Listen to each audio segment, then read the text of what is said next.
Am I the asshole for asking for rent? Hi all. First ever post because this has been heavy on my mind and I wanted some more perspective. I and my boyfriend of 2 years have been living together in an apartment bought by my parents for me to live in while I attend university.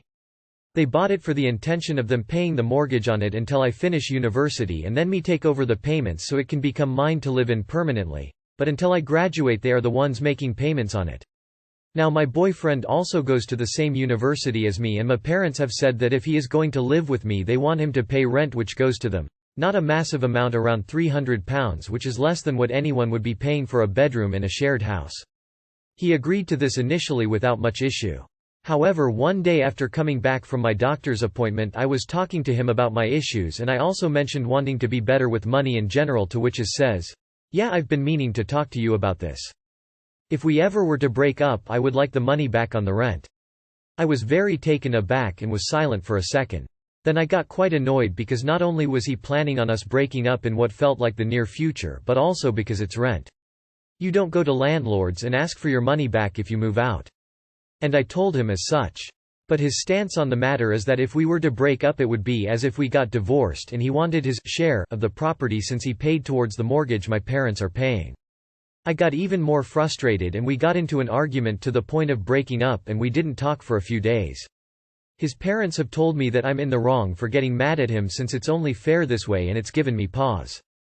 Also to add, this isn't the first time we've had money disputes. He's once seen my savings account after working basically non-stop for an entire summer and since then has been making me pay for everything and even getting annoyed and telling our friends that I have money sitting around and won't use it, not that I had anything to use it for, and it's only made me feel guilty for having it. And I was wondering, was I really in the wrong? Edit. Thanks all for your great input. Has really made me look at the relationship from a lot of different perspectives, and to say this was a train wreck wrapped in a Gucci belt is the least I can say. There were definitely a lot of underlying issues like others have said, and one of them being that I had essentially become his mum to the point of him asking me for bedtime stories. It feel really good to be able to actually tell someone what's been happening because I've felt so embarrassed about all that's happened. Now, he's come back to pick up his things from my place while my parents were there with me and he came with his dad. He didn't say anything to me but his dad gave me a look and said, "You know you should really have not been so selfish," and my parents at that point told them they only have 10 minutes to get everything and never come back. So I guess I'm rid of him for good. Again, thank you all for listening me rant. Not the asshole. You are being taken advantage of. His intentions are obvious. Time to kick him to the curb. Not the asshole. He's paying rent and a tenant. He's not on the mortgage and has no investment in the property, down payment or legal obligation to repay. Him asking for his rent back is laughable. It is not the same as a divorce. He has no skin in the game of owning the home. Not the asshole. He is living in an apartment owned by another party. He has to pay rent. Just because your parents are your landlords doesn't change the fact that they own, maintain and pay taxes on the unit. Landlords don't rebate a tenant's rent when the tenant moves out. As for your savings, your bank balance and what you spend your money is none of his business. If he thinks he's getting some raw deal, he is free to find another place. Don't let the door hit your ass on the way out. The audacity of your boyfriend for saying he wants a refund if you two broke up. Lol, what? Even if he lived on his own, he still would not get a refund once he moves. That's not how the adult world works. Then his parents went off on you about it? Yes, I truly believe straight women should pay equally for things in relationships, but the fact that he got mad after seeing your savings is a bit odd. He seems very childish, and I would wager that there are other red flags in this relationship that you've looked past. Not that I'm shaming you, it just happens to everyone. Not the asshole. Not the asshole. Boyfriend is the asshole though. Very odd. Pre-warning sign of money controlling financial abuser. Dump this man. Not the asshole. Not the asshole lol. Rent is not like divorce. If you rent an apartment and divorce you don't get money back. I would be re-evaluating the relationship. Not the asshole. His logic is idiotic. He is paying rent. What his landlords choose to do with that rent is not his business. That means paying their mortgage or buying food or anything else. If they chose to buy an alpaca with his rent check, does that mean he owns part of that? Am I the asshole for not inviting my brother to my son's first birthday party? The people involved are myself, 30 my longtime girlfriend Taylor, 30, my brother Jim, 36, his wife Kim, my sister Sarah, 34 f. and my parents who I will just call Mom and Dad. All names changed for reasons. Some history for context. My dad wasn't around much due to work. This left my mom to look after my brother, sister and me. My brother was awful growing up. He didn't care about my sister or myself. He stole from us constantly. He stole my Game Boy Color and sold it when I was 10. After trick or treating I would have to sleep with my candy on the other side of me in bed because this made it harder for him to take it. This led me to staying awake as long as possible in hopes that he would go to bed before me. This guaranteed everything in my room would still be there in the morning. He emptied my sister's and mine bank account twice. He was just mean to us. He used to get in trouble for running his mouth at me. He would then just look at us and mouth stuff at me. Think of someone saying, "You're nothing but a piece of shit. Mom and Dad would both be happier if you died," but without actually saying words out loud. When I would tell on him, I got in shit from Mom because, "I never heard him say anything so you must be lying." Or I would yell back at him and get in shit for, needlessly attacking my brother. I meet my girlfriend in college, 2010. The first time Jim meets Taylor was the morning after a party. He comes over and sees our friends and tried to kick them out. We tell him he needs to leave. He called Taylor a disposable slut who needs to learn her place. We go limited contact. In this time period he dates Kim, 2016, and 3 months later he marries her. She has 2 kids. August 2020 Taylor and I have a baby boy. August 2021 is coming up and Taylor make an event inviting those who have met our son. My brother Jim, and his family didn't get invited. They haven't tried to meet him. The next day my mom comes to my work, crying because we didn't invite them. She throws a 25-minute fit about how unfair it is to exclude them. In this fit she mentions about how Sarah and I have to try harder to be a family. By the end of it, just to get her to stop, I say I will invite them and she's happy and leaves. I go home, talk to Taylor, and she has zero interest in inviting them. I realize after I had time to think about it, that I really don't care if they are there or not. I ask my sister, "How many times has Jim been to your kids' birthdays?" She says 1 birthday for her daughter, age 9, and 0 for her son, age 6. Neither of us had ever been invited to Jim's kids' birthdays. We message back and say, "Hey, we thought about it, and no, they are not invited." My mom loses it and it has been a big fight ever since. My dad was mad, until he got our side, which is this post. My mom says even though he probably won't come, it doesn't hurt to send the invite and that we are being huge assholes for not even giving him the chance. Would I be an asshole if I don't invite him? Not the asshole. Maybe if she disciplined your brother as a kid you'd actually have a relationship as adults. How the fuck did he get away with all that? Like selling your Game Boy? You don't owe him a relationship just because your mom feels bad, and to be honest it doesn't sound like he wants one either. Not the asshole. Op your family so you get to decide who you want around your kids and who you don't. In my opinion this guy, I don't even know that brother applies really based on your description. Doesn't need to be around you or your kids. He sounds incredibly toxic and a real poss. Not the asshole. Your mother wants you to play happy families with someone who you are related to by blood but who clearly isn't your family. Avoid toxic people, related or not. Good luck. Not the asshole. Please protect your family, meaning your partner and child. They are the most important people here. Your parents don't get a say in how you treat your family. They also never have a say in who you allow in your home or lives. Protect your family. Hugs. Congrats on being an awesome parent with your better half.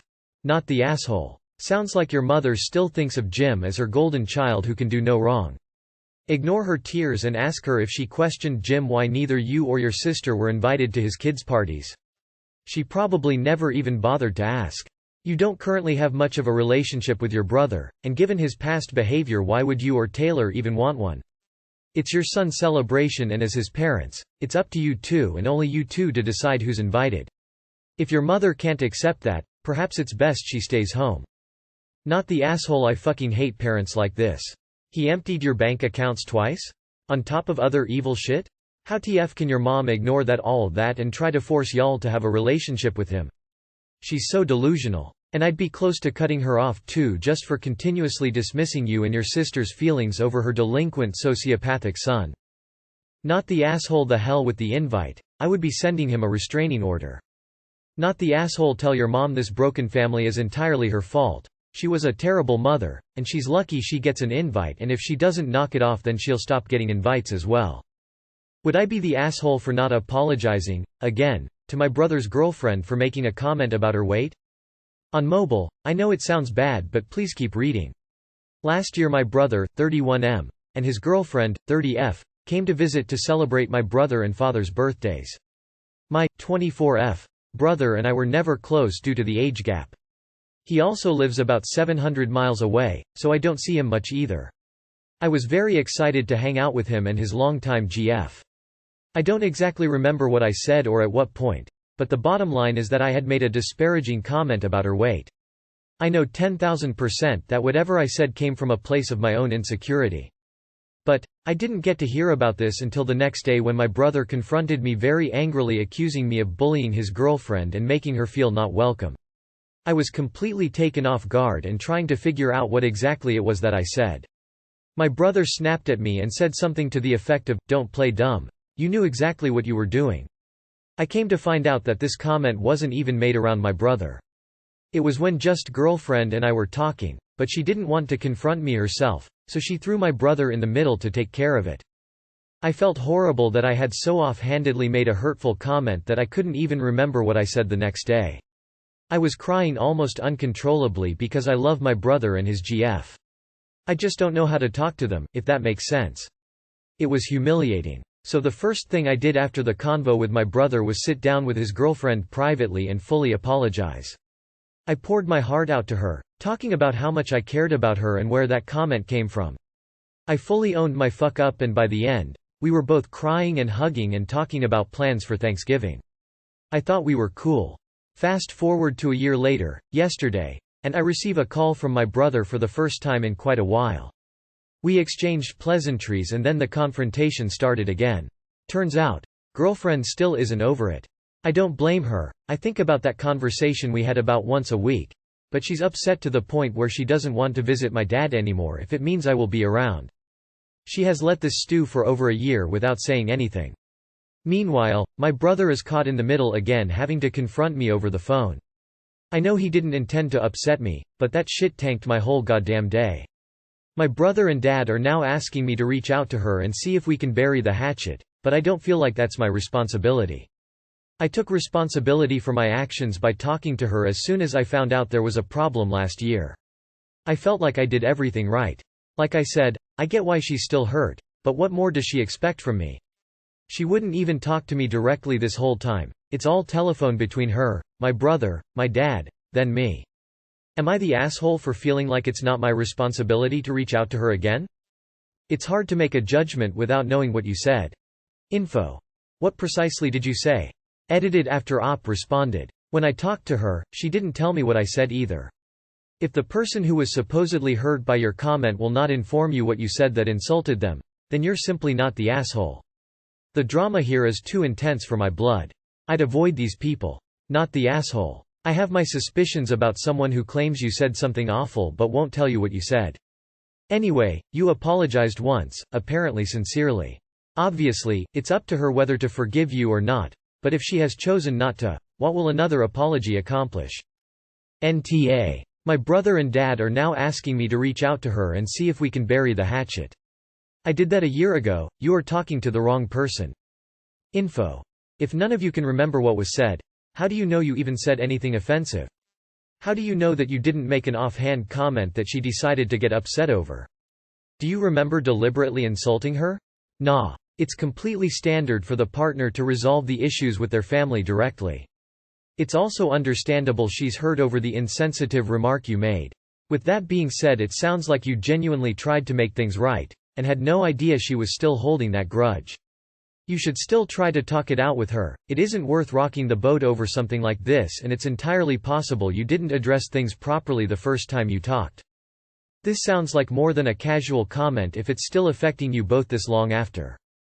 Not the asshole. You apologized once and really meant it. I have a feeling that she's never going to let it go if you do apologize again. Am I the asshole for buying a size 2XL dressing gown? Sorry for any formatting issues on mobile. A while back, I saved up and bought this amazing, super soft, full-length dressing gown from Peter Alexander.